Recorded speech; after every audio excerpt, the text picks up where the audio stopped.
noite. Aquele dia no Daida eu não consegui carona daquele dia. Tô sabendo. Mas quando o Daida veio fazer a palestra, você vai pro Daida? Tá aí, vou. Você quer fazer a abertura? Mas fazer com a touca mesmo assim? Pode, né? Hoje tá frio.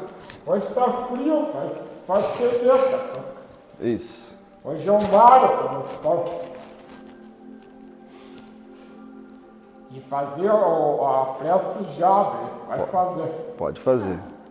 Jesus, ele mexe e diz o movimento de espiritualização que se opera no mundo todo. Tende vossas vistas voltadas sobre todos aqueles que impõem a vossa assistência. E fui para que o mensageiro de Deus, e com especialidade a plena, que constitui o Espírito de verdade, o Espírito Consolador, o ente nós no caminho do bem, nos proporciona alívio nos sofrimentos e consolação em nossas aflições. Que ele seja para nós o arrimo, o amparo, na defesa de todo o mal, Senhor, proteger aqueles que deixaram se iniciar na vossa doutrina, dai a luz de entendimento para a boa compreensão da vossa palavra, que a vossa paz seja sobre todos nós. Na de Deus de Jesus está agora aberto estudo do centro do céu do Evangelho. Isso aí. Isso aí. Senhor. Oi, Zé. Tudo bem, Zé? Então, boa noite a todos. Depois da prece do Gabriel, a gente vai retornar ao nosso trabalho. Nós estamos trabalhando aí o capítulo 6 ainda, da vida espírita. Vai ser um capítulo comprido, longo, né? A gente vai falando sobre o mundo espiritual e a relação entre o mundo espiritual e o mundo físico. Nós estamos no item 6 agora, falando sobre as relações no além-túmulo. Justamente o que acontece pós-morte, muitas vezes falando aí, né? Hoje é o dia 25, nós temos o estudo 92. Antes de eu iniciar aí, eu estava falando com algumas pessoas,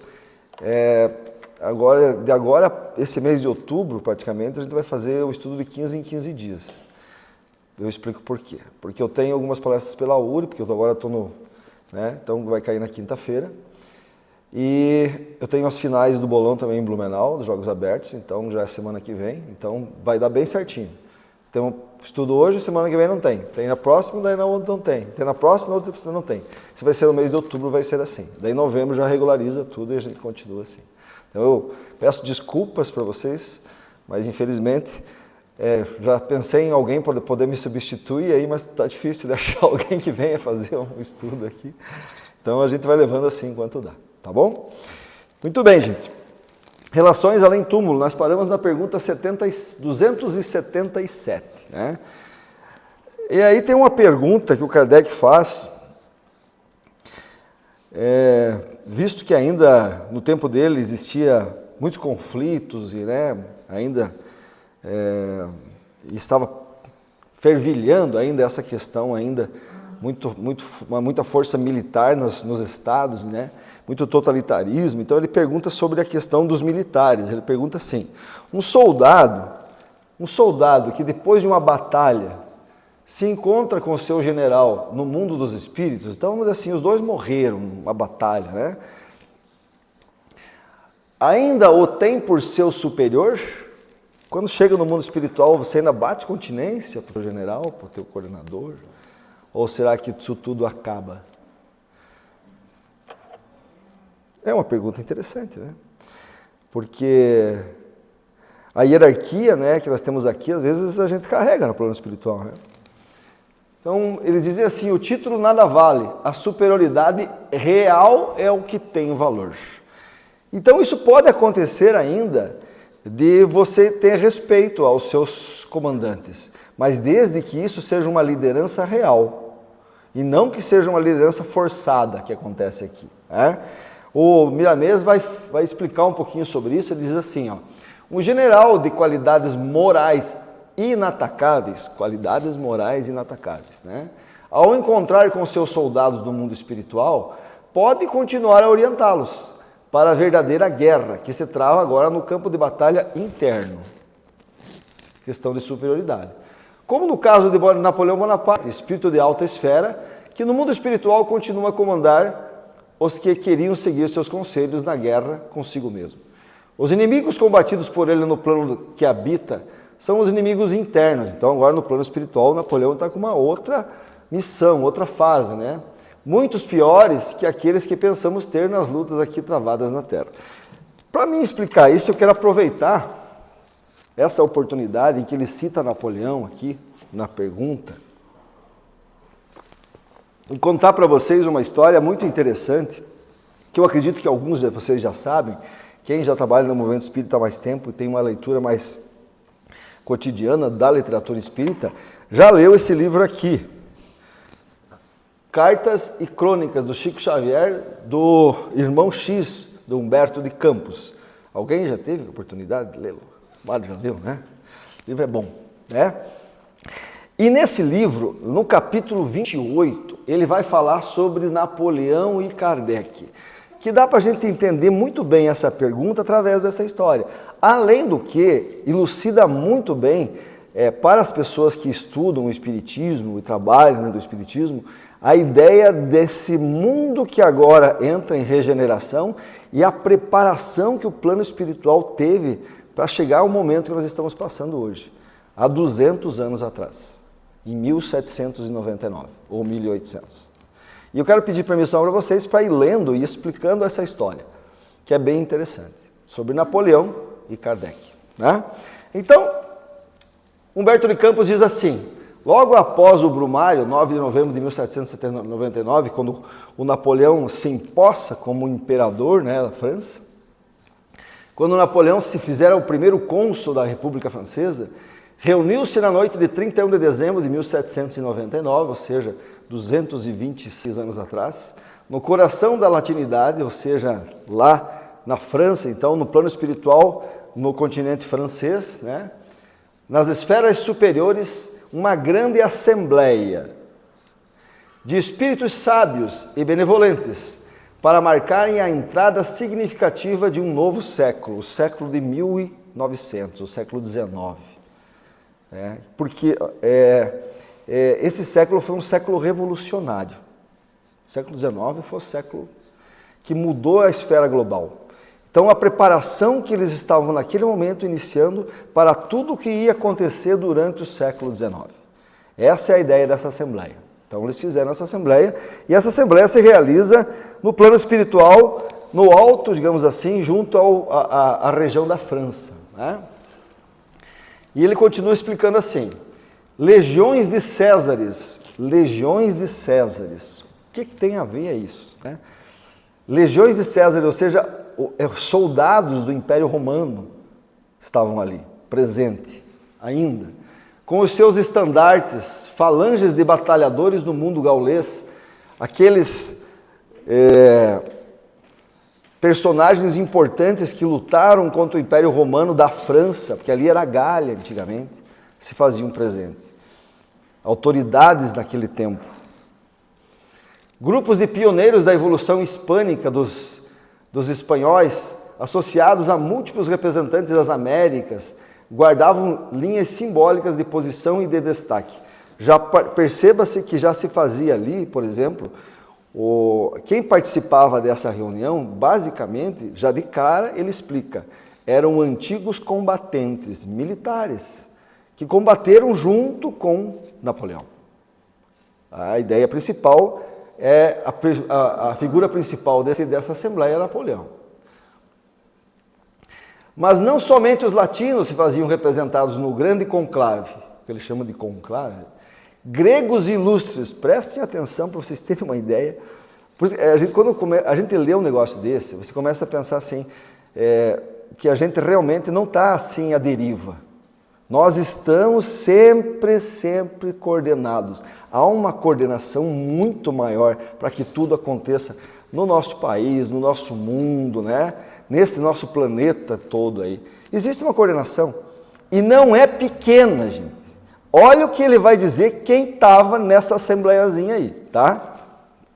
Gregos ilustres, lembrando as confabulações da Acrópole Gloriosa, israelitas famosos, personagens famosos dos templos de Israel, recordando os templos de Jerusalém, deputações eslavas germânicas, dos povos germânicos que contribuíram para a formação de toda a Europa, grandes vultos da Inglaterra, sábios chineses, filósofos hindus, teólogos budistas, sacrificadores das divindades olímpicas, renomados sacerdotes da igreja romana, renomados, aquelas figuras realmente que vieram para modificar coisas, continuadores da ideia de Maomé, e ali se mostravam como em vastas convocações de forças da ciência, da cultura e de toda a humanidade. Aí ele já resumiu dizendo que quem estava lá praticamente eram as pessoas que mandam e fazem acontecer nesse planeta Terra. José Calha já disse isso, vem no plano espiritual. E agora ele vai renomar alguns, ele vai dizer assim: no concerto das brilhantes delegações que aí se formavam, com toda a fulguração representativa, surgiam espíritos de velhos batalhadores do progresso, que voltariam então à carne. Então, muitos desses aí que ele está falando, voltariam a reencarnar nesse século passado. Ou que seguiriam de perto para o combate da ignorância e a miséria, na laboriosa preparação dessa nova era de fraternidade e luz. 200 anos atrás, eles já estavam esperando. Então ele diz assim: no deslumbrante espetáculo, veja só que legal, isso é interessante, isso é muito bonito a gente ler, da espiritualidade, espetáculo da espiritualidade superior, com a refulgência de suas almas achavam-se Sócrates, Platão e Aristóteles, só. Sócrates, Platão e Aristóteles estavam aí. Apolônio de Tiana, alguém já ouviu falar em Apolônio de Tiana? Alguém conhece, ouviu? Já ouviu falar no Apolônio? Já? Apolônio de Tiana, gente, é das figuras mais emblemáticas que existiu na época de Jesus. Mas se ele está colocando Apolônio de Tiana aqui junto com Sócrates, com Platão, com Orígenes, é porque esse cara era muito bom. Esse Apolônio de Tiana, ele nasceu na Capadócia, hoje é a Turquia. E a história dele se confunde com a história de Jesus, de tão parecida que ela é. Ele andou por toda aquela Grécia, aquela Ásia Menor, pela Europa, principalmente pela Itália, Roma, ele andou por ali, fazia milagres, expulsava demônios, ensinava, tinha discípulos, chegou a ressuscitar pessoas. Ele era um mágico e foi morto depois dentro do Império Romano. Muito parecido com a história de Jesus. E viveu exatamente durante o tempo que Jesus estava na Terra. E ele é muito conhecido no mundo grego, no mundo asiático, só que a gente não conhece muito ele. Mas ele está colocando ele junto aqui, ó. Veja a qualidade desses espíritos que estão se reunindo nesse momento de virada de século ali, para programar todo esse evento que nós assistimos nos últimos 200 anos. Da chegada da espiritualidade. Fala, Mário. Só dar um spoiler. Fala aí. Eles estão reunidos esperando chegar um que é mais acima de todos eles. Só falar, sabe? Que eu vou contar aqui já. Olha esse segredo. E vamos lá. Veja só quem estava aí, ó. Tá? Orígenes, eu não vou contar um por um aí, senão dá história. Se eu contar a história de um por um aí, nós vamos até o final do estudo, né? Orígenes era o reencarnacionista da Igreja Católica. Orígenes é o cara que viveu durante, posso falar, né, em Alexandria, né? E era o cara que defendia a reencarnação. Era dos cristãos daquela primeira leva, os seus 200 anos ali, mais ou menos, que defendia a reencarnação. E era um dos bispos, Orígenes era, né? E não era por acaso. Hipócrates, Santo Agostinho, Vicente de Paula, muitos desses ajudaram em contribuições no Evangelho segundo o Espiritismo. Vocês podem ver aí. Eles vieram e deram suas contribuições dentro do Evangelho. Né? Francisco de Paula, Joana d'Arc, Teresa d'Ávila, Nossa Senhora, Catarina de Siena, Bucer, esse aqui que é fantástico, Spinoza, que é talvez um dos maiores pensadores ali do século XVI, por ali, né? que ele era português, daí acabou vivendo, era um cara rico, viveu em Amsterdã, mas foi um dos maiores pensadores assim da crítica humanista, dessa questão espiritual. Era crítico da Igreja Católica, ele liberou um monte de ideias, de mentes naquela época, o Spinoza. Digamos, o Einstein admirava muito o Spinoza, né? Erasmo de Roterdã, Milton, Cristóvão Colombo, Gutenberg, que inventou a prensa, aí já estamos falando de cientistas, Galileu, Pascal, Swedenborg, Dante Alighieri, para mencionar apenas alguns heróis que estavam presentes. Então, o Humberto de Campos coloca alguns ali só para dar uma ideia de impressionismo para nós entender o tamanho dessa assembleia, o tamanho dessa reunião, as mentes que faziam parte dessa assembleia. Alguns heróis e paladinos da renovação terrestre, e em planos menos brilhantes, encontravam-se no recinto maravilhoso trabalhadores de ordem inferior, incluindo muitos ilustres guilhotinados da Revolução, quais eles? Então, e alguns ali que tinham acabado de perder a cabeça na Revolução Francesa. Alguns personagens importantes, Luís XVI, que era o rei, Maria Antonieta, Robespierre, Danton, Madame Roland, André de Chenier, Baillet, Camille Desmoulins, que é uma... E grandes vultos como Voltaire e Rousseau também faziam-se presentes, porque eles estavam envolvidos na França daquele tempo. Né? Depois da palavra rápida, né, de alguns orientadores eminentes, então alguns lá se levantaram e falaram. Nossa, devia ser ruim escutar alguns ali falar, né? Imagina se ele está numa assembleia, a possibilidade de estar numa assembleia, deve escutar o Sócrates falando ali. Minha mãe de Deus. Né? Depois da palavra rápida de alguns orientadores eminentes, invisíveis clarins soaram na direção do plano carnal. E em breves instantes, no seio da noite, que velava o corpo ciclópico do mundo europeu, quer dizer, o mundo europeu estava dormindo, né, à noite, emergiu sob a custódia de esclarecidos mensageiros, reduzido a cortejo de sombras. Então começou a aparecer alguns espíritos meio assombrados. Assombrados não, assombreados, né? Assombrados é outra coisa. Espíritos que estavam ali naquele momento com o corpo dormindo e em desdobramento começaram a chegar, participar dessa reunião, que eram seres encarnados então.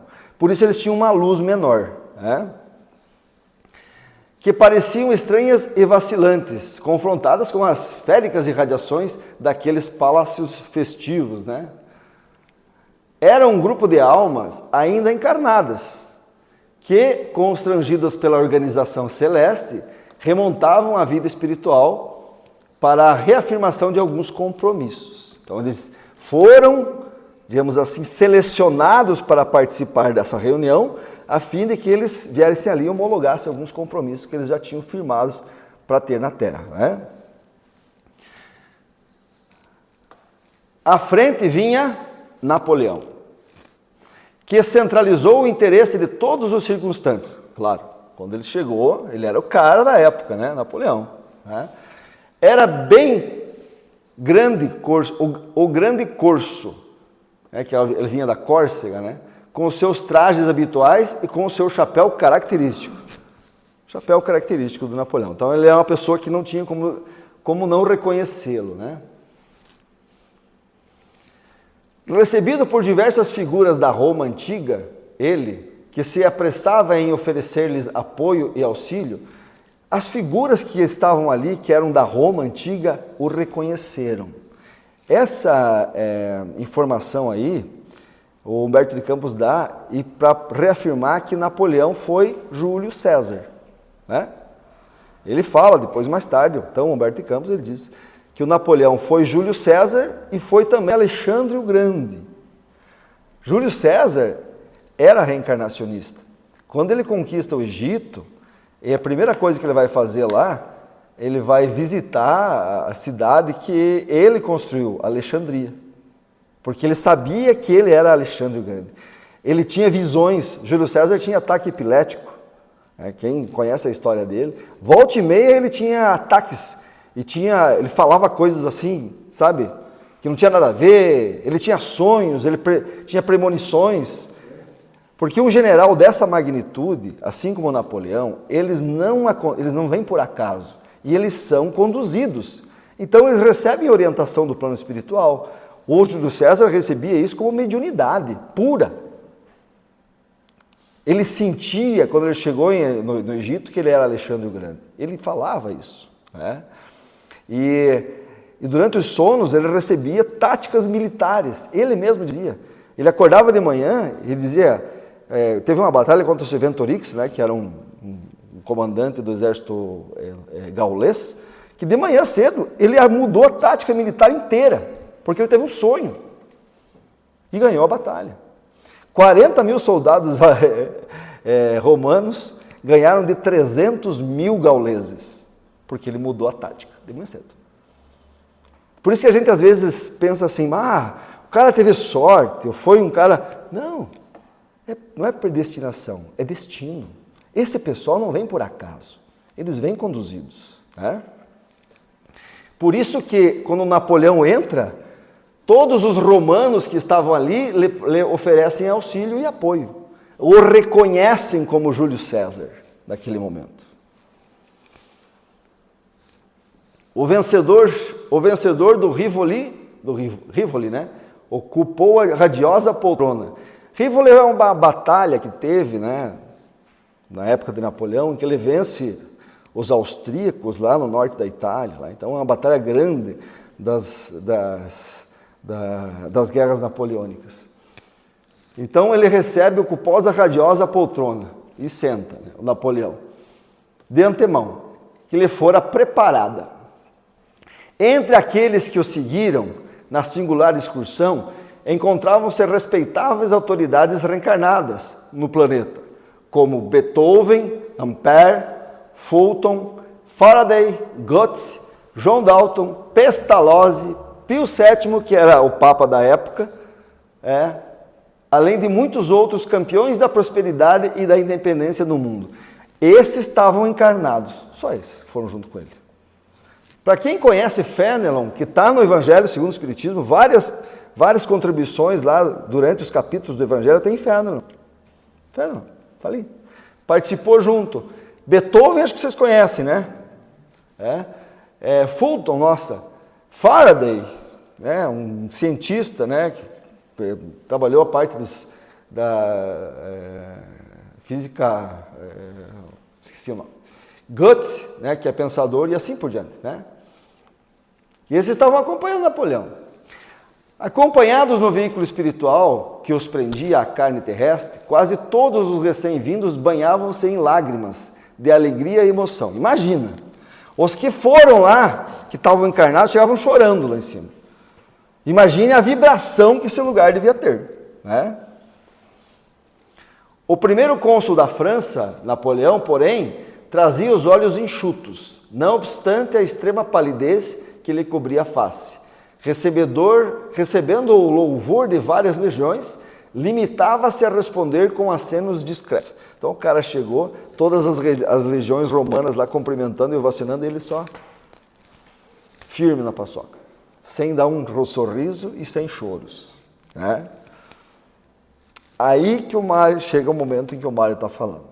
Aí quebra as pernas dele, do Napoleão. Até aquele momento ele é a figura ali. Ele é o dono do pedaço. Com todas aquelas pessoas que estavam ali, com todos aqueles espíritos, mas ele se considerava o cara.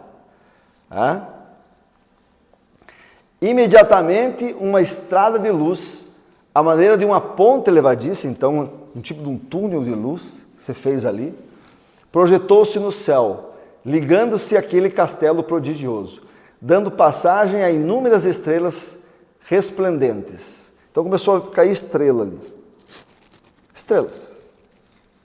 Luzes. Em alcançando o solo delicado, contudo, esses astros, essas estrelas, se transformavam em seres humanos. Então o que você parecia que estava caindo estrelas, eram luzes, e quando caíam no chão, se materializavam seres humanos. Nimbados de claridade celestial. Dentre todos, no entanto, um deles avultuava em superioridade e beleza. Tiara retilante brilhava-lhe a cabeça, como se fosse uma auréola muito bonita, muito brilhosa sobre esse espírito. Como que aureolar-lhe de bênção o olhar magnânimo, cheio de atração e doçura. Na destra guardava um cetro dourado a recamar-se de sublimes cintilações. Trazia um cetro na mão, dourado. A multidão mostrou profunda reverência. Todo mundo abaixou a cabeça quando chegou esse cara.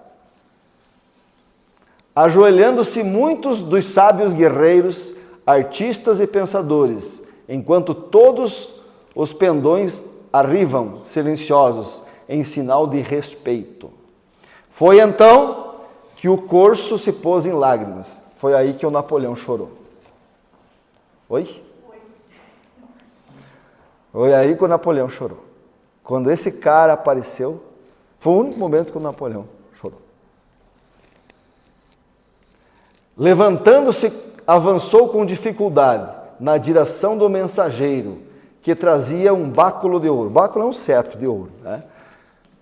Postando-se genuflexo diante dele. Então Napoleão se aproximou dele, abaixou-se, como se estivesse referenciando ele.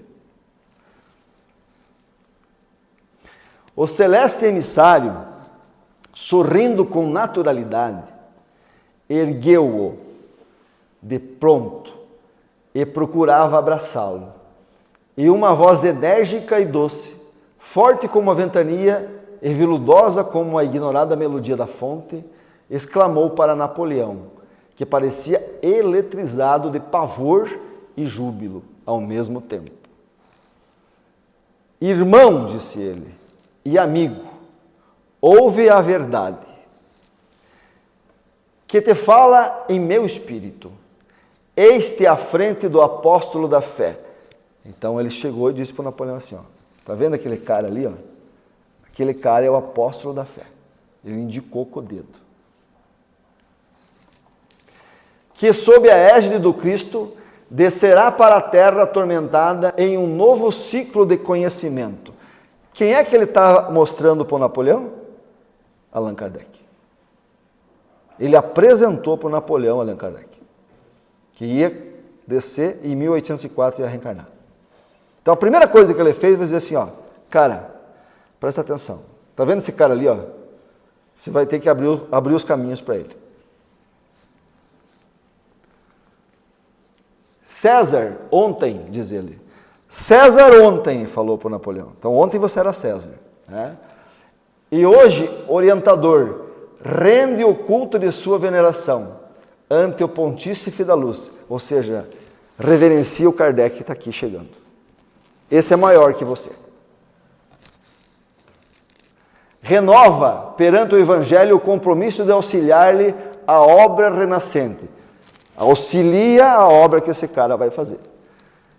Antigamente, diz ele, no trono absoluto, pretendias-te descendente dos deuses para dominar a terra e aniquilar os inimigos. O Júlio César, ele era descendente dos Julianos, por isso o nome dele é Júlio César. Na época de Roma, essa família se dizia descendente do deus Vênus. Então eles traziam, digamos assim, uma herança divina. Por isso que o Júlio César, quando vai ser coroado imperador, eles chamam ele de Ave César. Já viram isso? Ave significa uma referência tipo assim, divino Júlio.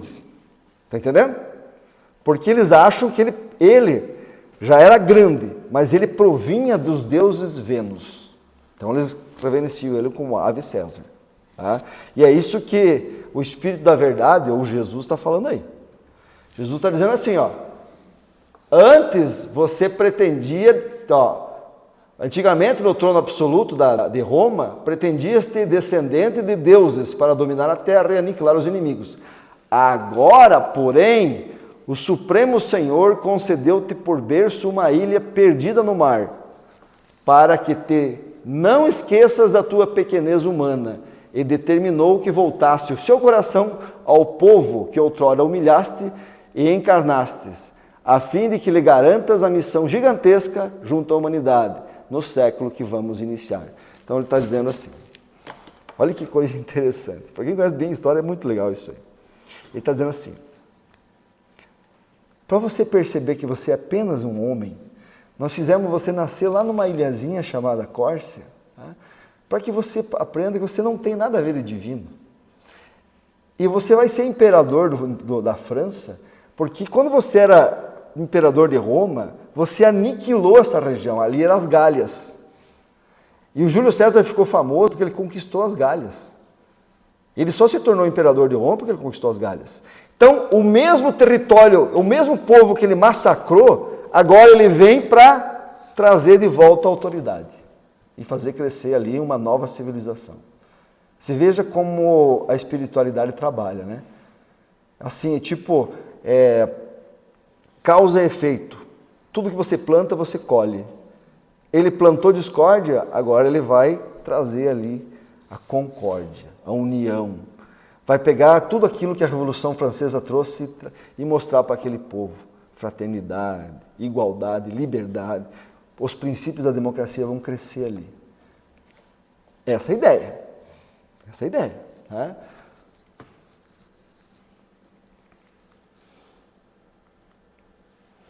Não te fascines pela vaidade que buscará coroar-te a fronte. Não te fascines pela coroa que você vai usar. Cuidado. Não te macules com a escravidão dos povos fracos e oprimidos, e nem lameie os teus compromissos com o exclusivismo e com a vingança. Recorda que, obedecendo às injunções do pretérito, renascestes para garantir o ministério espiritual do discípulo de Jesus, de Kardec, que regressa à experiência terrestre, e vale-te da oportunidade para santificar os excelsos princípios da bondade e do perdão, e do serviço da fraternidade do Cordeiro de Deus. Está sendo avisado. Agora, se imagine, fique imaginando um cara desse, que depois, quando faz tudo errado, tudo não, mas uma boa parte ele faz errado, porque daí sobe o orgulho humano, e ele perde a guerra, e ele é isolado na ilha de Santa Helena, uma ilha que fica no meio do Atlântico, aqui sozinho, e fica 6 anos morando sozinho, com a filha e algumas, né? E dizem que ele tinha, assim, acessos de loucura. Agora, você imagine quantas pessoas ele matou, quantos espíritos estavam ali cobrando dele, ele esperando a morte, até o momento que ele morreu. Então, aquilo ali para ele talvez fosse o maior de todas as punições, né? Porque ele sabia o que ele tinha que fazer. E para terminar, dentro do novo século, começaremos a preparação do 3º milênio do cristianismo na Terra. Isso é o Espírito de verdade, é o Jesus que está falando ali, né? Confiamos, pois, o teu Espírito valoroso à governança política dos novos eventos e que o Senhor te abençoe. Te abençoe ele. Eu te abençoo. Né? Aí, cânticos de alegria e esperanças anunciaram nos céus a chegada do século XIX. E enquanto o Espírito de verdade, Jesus, seguindo por vários cortes resplandecentes, voltava para o alto, a inovidável assembleia se dissolvia. O apóstolo, que seria Allan Kardec, sustentando Napoleão nos braços, então naquele momento, aquele espírito que ia reencarnar como Allan Kardec, né, pega Napoleão nos braços, né, aconchegou-se de encontro ao peito e acompanhou-o bondosamente até religá-lo ao corpo de carne no próprio leito. Veja Allan Kardec fazendo isso, né? Mostrando o seu grau de evolução. E aí, em 3 de outubro de 1804, o mensageiro da renovação renascia num abençoado lar em Lyon. Mas o primeiro cônsul da República Francesa, Napoleão, assim que se viu desembaraçado da influência benéfica do protetor espiritual Allan Kardec e de seus cooperadores, que retomavam pouco a pouco a integração com a carne, confiantes e otimistas, engalanou-se com a púrpura do mando e, embriagado no poder, proclamou-se imperador em 18 de maio de 1804, ordenado pelo Papa Pio VII, que viesse coroá-lo então em Paris. Então, quando o Kardec encarnou, ele tornou-se imperador e mudou todas as coisas que tinha que fazer. Fechando. Então, Napoleão, agora acabou, agora aqui é o que eu estou escrevendo, tá, gente? Agora já a historinha acabou aí. Tá? Não sei se já conheciam essa história. Alguns não. Então, ó, só para saber, né? O Espiritismo, para você ter uma ideia, e eu falo sempre isso, nós espíritas, nós não somos nem mais nem menos por causa disso, tá? Esse trabalho, ele não é para formar o espiritismo em si, porque o Kardec nunca quis criar espiritismo. O Kardec veio criar uma doutrina, uma filosofia em que a gente pudesse ter a ideia de que estamos num plano muito maior. Essa é a ideia do Kardec. Formar as bases para essa novo milênio que está chegando aí, que tem por base o conhecimento da reencarnação, o conhecimento de seres que vivem em outros planetas. Isso tudo vai acontecer e já está acontecendo, né? A gente sabe disso. Isso não é mérito do espiritismo, isso é uma renovação mundial que está acontecendo. Então isso aqui não veio simplesmente para nós formar grupos espíritas aqui. Ele veio com uma ideia de mundo, essa é a condição, né? E é isso que ele está mostrando aqui. Todas as pessoas relacionadas à evolução do planeta estavam nessa assembleia, para que isso acontecesse. Resumindo, tá? Agora é eu que escrevi aqui, tá? Napoleão, contudo, convertendo os celestes concessões em aventuras sanguinolentas, perdão, isso aqui ainda faz parte é a próxima que eu falo. Sanguinolentas, foi apressadamente situado por determinação do alto na solidão curativa de Santa Helena. Quando ele perde, então ele vai para a ilha de Santa Helena, onde então esperou a morte. Enquanto Allan Kardec, pagando a própria grandeza, na humildade de uma mestre-escola, muitas vezes atormentado e desiludido, como um simples homem do povo, deu integral cumprimento à divina missão que trazia na Terra, inaugurando a era espírita cristã, que gradativamente será considerada em todos os quadrantes do orbe, o que eu falei, será considerada em todos os quadrantes do orbe como a sublime renascença da luz para o mundo inteiro. E aí o Humberto de Campos fecha isso aí. Tá? Agora sim, agora é o meu comentário. Napoleão foi um espírito missionário enviado para preparar a Europa para a vinda de Allan Kardec. Nada do que a espiritualidade propõe tem erros. Quem erra é o ser humano. O Napoleão, pela ganância, pela forma espírito bélico que ele era, né, ele acabou falhando muitas vezes, mas ele mudou a Europa. Se não fosse o Napoleão, o espiritismo não progrediria. A Igreja Católica ainda teria muita força lá. Para vocês terem uma ideia, antes de Napoleão, só para vocês terem uma ideia, como as coisas aconteciam. E aqui mesmo no Brasil, isso acontecia também há pouco tempo atrás, que não teve tanta influência, né?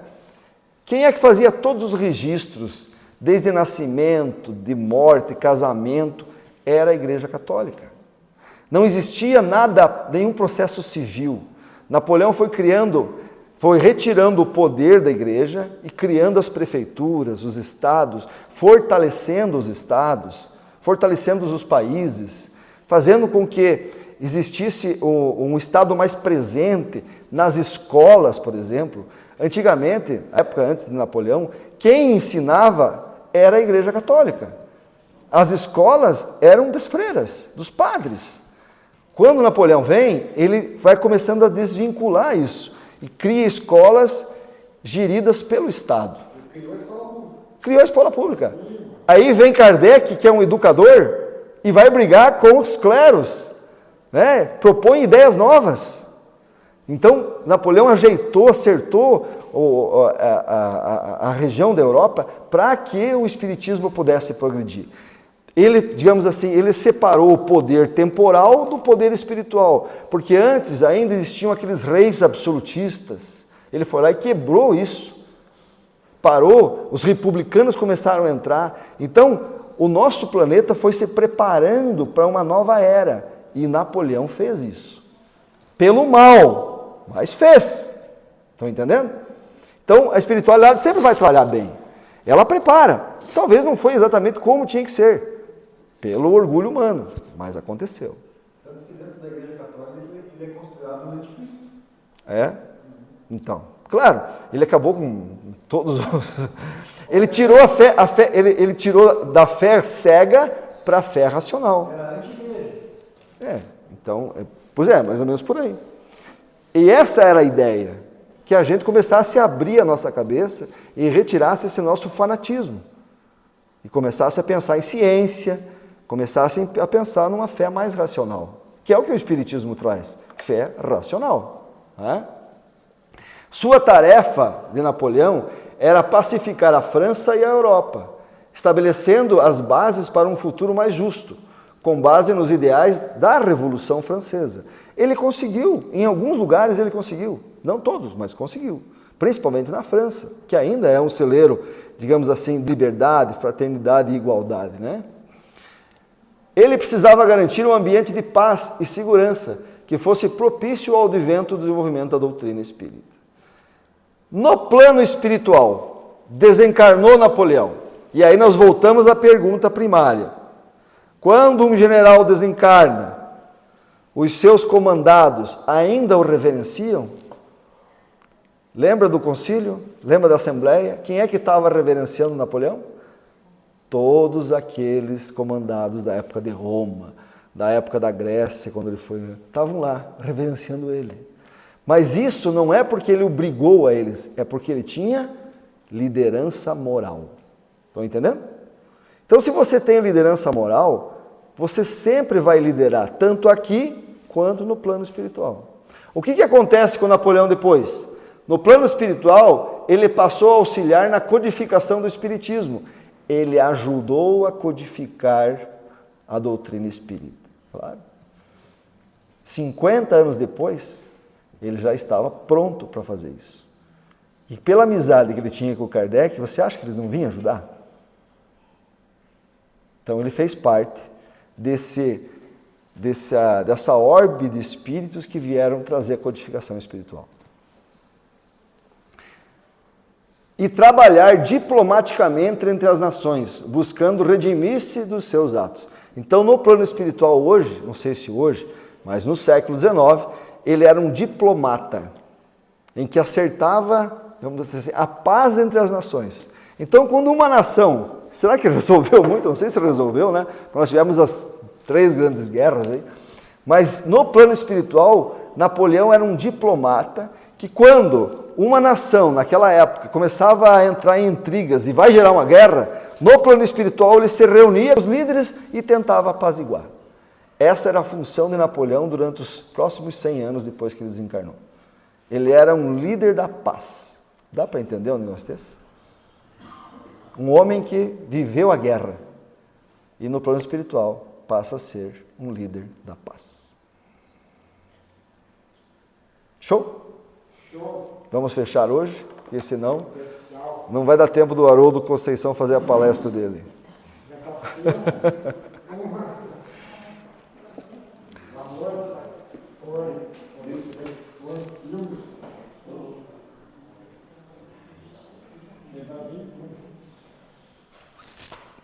Então vamos fazer a nossa oração?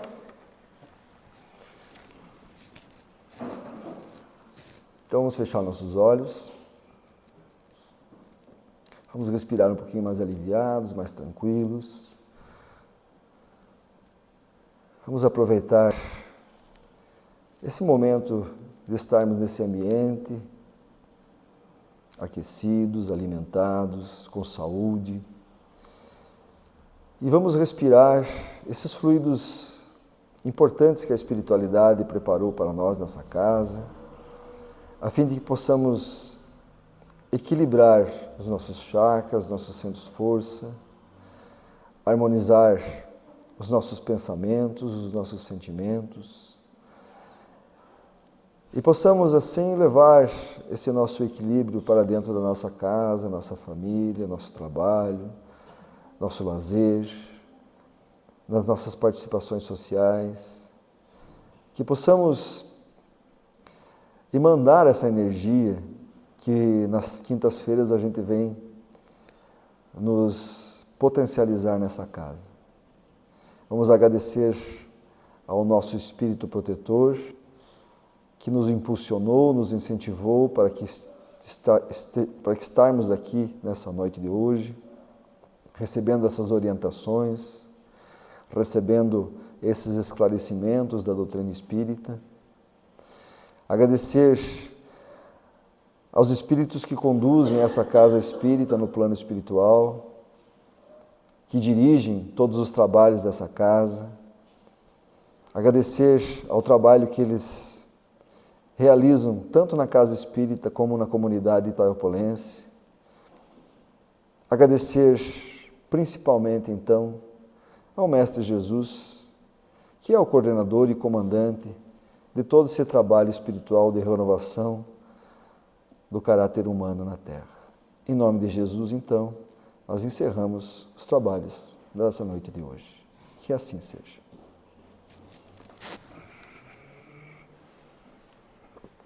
Vamos ao passe.